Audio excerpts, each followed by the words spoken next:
Sementara itu, untuk mencegah penyebaran COVID-19, pemerintah mengimbau masyarakat untuk tetap di rumah saja, tidak berlibur maupun pulang ke kampung halaman dalam libur cuti panjang ini.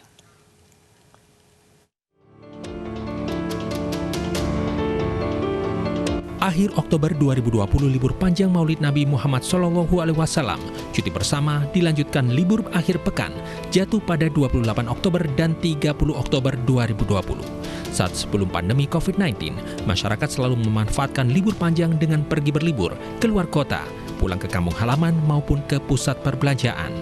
Namun saat pandemi tentu saja hal ini tak dapat dilakukan untuk menghindari penyebaran COVID-19. Untuk mengantisipasi agar masyarakat tidak berlibur pada akhir Oktober 2020, pemerintah mengimbau agar masyarakat khususnya yang berada di zona merah menikmati libur panjang dengan tetap di rumah saja untuk mencegah lonjakan kasus positif COVID-19 pasca libur panjang. Nah, bagi masyarakat, libur panjang ini biasanya sebelum COVID, ini biasanya akan melakukan perjalanan. Biasanya pulang kampung, kumpul bersama keluarga, atau ke tempat liburan, berekreasi dan lain-lain. Tapi tadi seperti disampaikan Bapak Menko PMK bahwa pengalaman kita sebelumnya, libur-libur terjadi mobilitas yang tinggi, masyarakat bergerak dari suatu tempat ke tempat lain, dan pergerakan masyarakat ini bisa menimbulkan penularan, media penularan.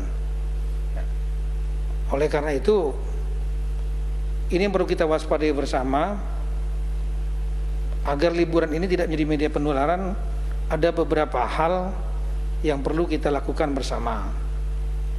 Yang pertama, bagi rekan-rekan, bapak-bapak dan ibu-ibu yang di daerahnya merah, daerahnya rawan penularan, kalau memang bisa tidak pulang dan tidak berlibur, lebih baik mungkin mengisi waktu di tempat masing-masing. Ketua Satuan Tugas Penanganan COVID-19 menyampaikan, kenaikan angka kasus COVID-19 pernah terjadi pada bulan Agustus 2020 pasca libur panjang akibat mobilitas masyarakat yang tinggi. Yang telah terjadi pada periode libur panjang yang lalu, terutama pada saat akhir Juli dan minggu ketiga Agustus, sehingga kasus positif mengalami peningkatan sejak tanggal 1 September sampai dengan terutama tanggal 29 September yang lalu. Pada rapat terbatas 19 Oktober 2020, Presiden Joko Widodo menyampaikan bahwa kasus rata-rata COVID-19 sebesar 17,69%. Angka ini lebih rendah dari rata-rata kasus aktif dunia yang mencapai 22,54%. Dari Jakarta, Tim Liputan iNews melaporkan.